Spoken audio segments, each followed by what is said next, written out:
Hello buddies, we have completed our first chapter. It was about food, right?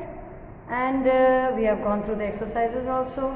Hope you have done the homework. No, not hope. I have seen that many of you have not completed your work. To your knowledge, I would like to tell you that whatever work we are assigning from school, which you have to do it at home, it's compulsory. We are going to evaluate the work you do sitting at home. Now, in the last chapter, that is first chapter, we have studied about food and its sources. Now, in the second chapter, it's about components of food. Why do we have food? What are the components which are important for us? That's what we are going to study about. The edible substances which we eat to obtain energy for growth, repair and maintenance of the body and to fight against occurrence of disease is called food. What is food? Food is that substance which provides us energy to do work. It helps us in growing. It increases the immunity of the body to fight against the disease causing germs. In our last chapter, we have studied that the food items which we eat, they are made up of several ingredients. Okay, and these ingredients contain some components that are needed by our body for its growth, wear and tear. Wear and tear matlab ghasaro. Wear and tear means, suppose for example, when you are walking, you are wearing footwears, right? Then you can see the soles of the footwear gets worn out after some time, and then you think of getting a new one for you, right? Sometimes you find your chappals torn out. Similarly, when you ride bicycle, you have tires and tubes in it. Tires and tubes you have to change. Why do you change tires and tubes? Because they get worn out after some time, because it is being used. So due to the frictional force, that's the type of force, due to the interaction between the road and the tire gets worn out. The same way our body also gets worn out due to the daily work, not day-to-day work, but daily work or the daily pressure which comes on our body. Sometimes when you get hurt, your wound, after some time it gets healed. How does it get healed? It is because of the components which you eat. It helps your body to develop new cells in your body, and that new cells covers your wound and you get your skin back. Many of you might be facing hair fall problem. Then in that case, every day if 100 hair falls, then what would happen after 1 or 2 months? Then that person should get bald. वो तो टकला ही हो जाए. नहीं, it doesn't happen like that. Why? Because when hair falls, at the same, hair grows continuously. When you cut your hair, you can see after 1 month again your hair becomes long. How does it happen? It is because of the wear and tear which is maintained by the body, and that maintenance of the body is possible due to the components which are present in the food we take in. The major nutrients in our food are, this we have studied in the first chapter itself, but I repeat, they are carbohydrates, proteins, fats, minerals and vitamins. I had added one more thing, roughage, dietary, that is in other words called dietary fibers, and water. They are also essential along with the 5 important components of the food, that is carbohydrate, protein, fat, minerals and vitamins. These are the 5 components, important components that are present in our food. Along with these 5 components, water and roughage, they are also essential for our body. Every food item doesn't contain all the nutrients. Few of the food items may contain one or more than one nutrients in it, and rest of the nutrients might be absent in it.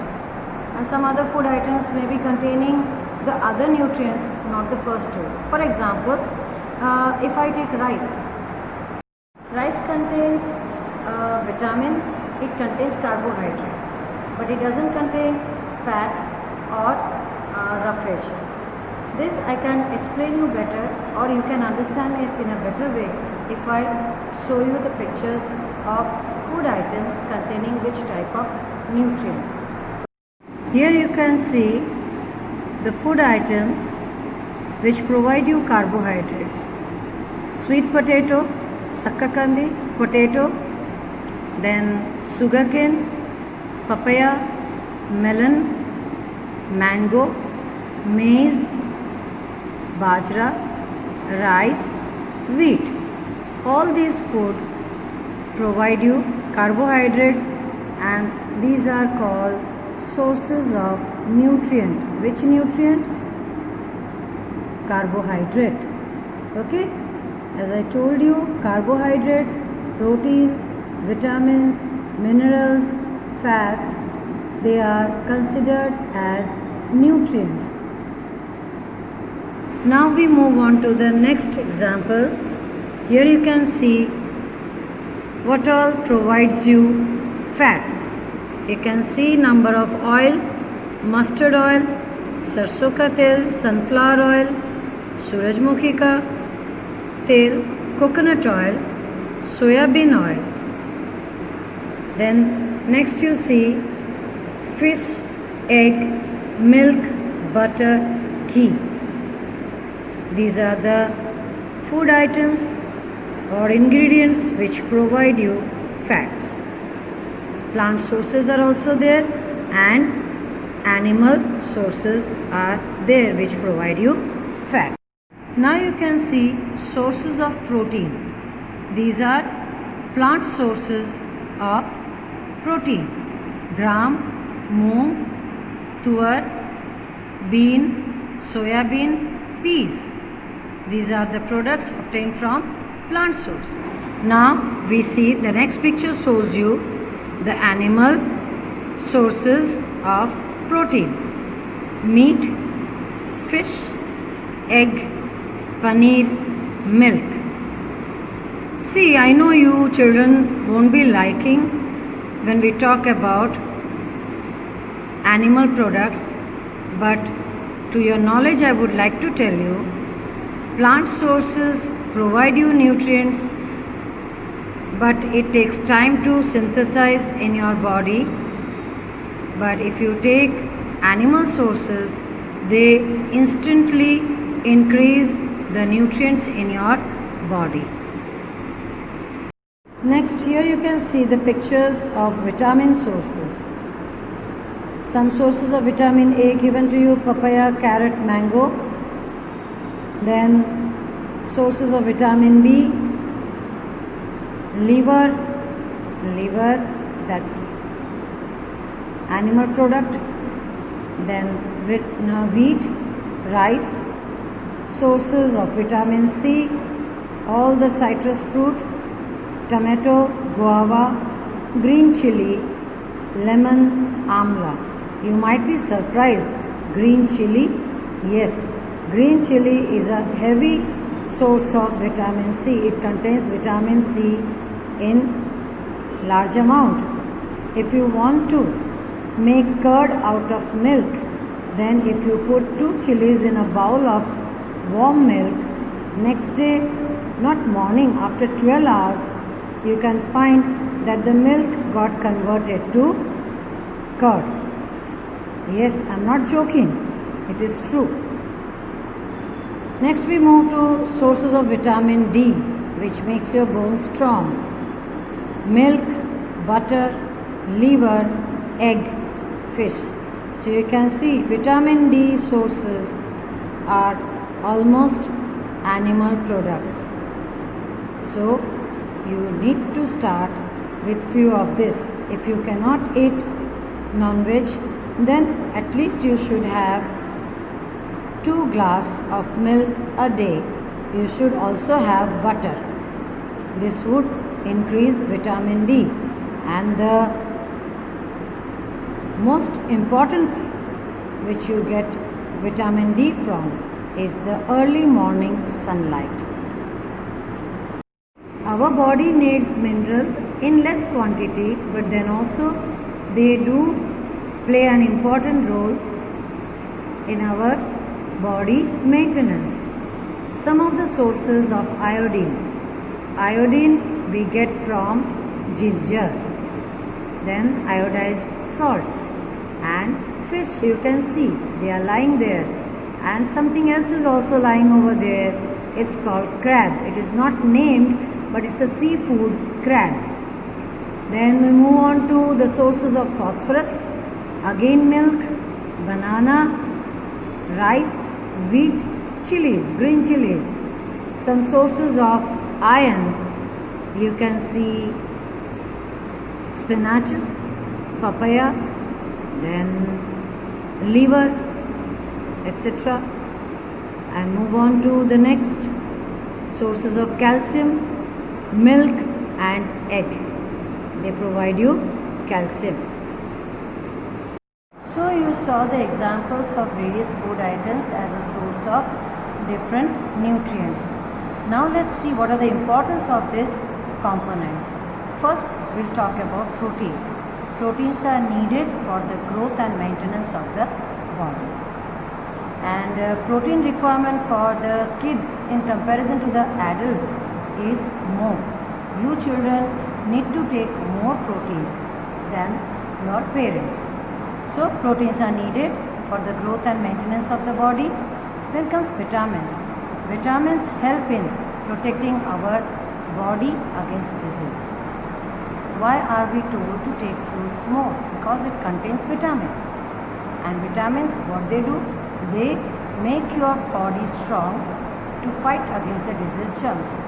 There is called white blood corpuscles in your bloodstream. They are like soldiers in our body. So any disease, when your body faces any disease that is being get rid of by the white blood cells, it fights with the disease germs in your body and cures your body from that disease. Okay, we left out carbohydrates. Carbohydrate is that component which provides you energy for your daily work, day-to-day work which you do. It requires lot of energy, and that energy is provided by carbohydrate. So carbohydrates mainly provide energy to our body. And next component, fat. How can we forget that? Fats provide energy and heat to the body. Your body gets heat from the fat. And what is fat? Fat is that portion of the food which is stored in your body after the digestion takes place and the energy is being used up for your day-to-day work.